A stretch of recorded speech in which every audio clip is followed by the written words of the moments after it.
People that are playing it safe don't realize that inflation is silently eroding your purchasing power. You see, we're not taught this. It's unfortunate, but we're not taught about this in the schooling system.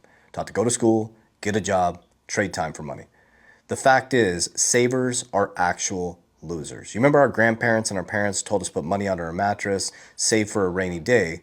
Well, all that does is make the bank wealthier, number one. And number two is you don't realize that through inflation and no backing in the US dollar is that you become poorer every single year. And we're not taught that there's other options out there to, number one, preserve the value of your currency, and number two is to become your own bank. So I can only tell you what I've done over the past years to not only preserve my capital, my cash, to create cash flow, and to create my own family bank. So what I like to do is I use banks. We run 7 different companies. We have payroll, and we're very appreciative of the banks to be able to pay our team members, to be able to store capital, and we do keep some money in the bank for safety and security and liquidity.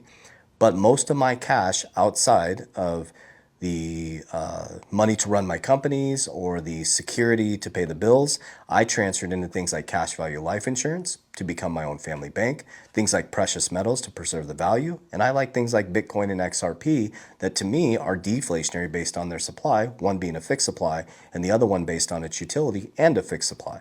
So there's other options out there that are not traditionally talked about because if we all use them, it would take most of the money out of the bank. Because you see, you're spending most of your time putting your money in the bank when they're lending it out, they're putting it into the capital markets, and that's how they make money. So there are ways to become your own bank. So I know we've been taught that saving money for a rainy day or putting money in your bank account is the safest way to store your money, when actually it's one of the greatest ways to erode the purchasing power and become poor every single year. Warriors, rise, get your shit together. Let's go.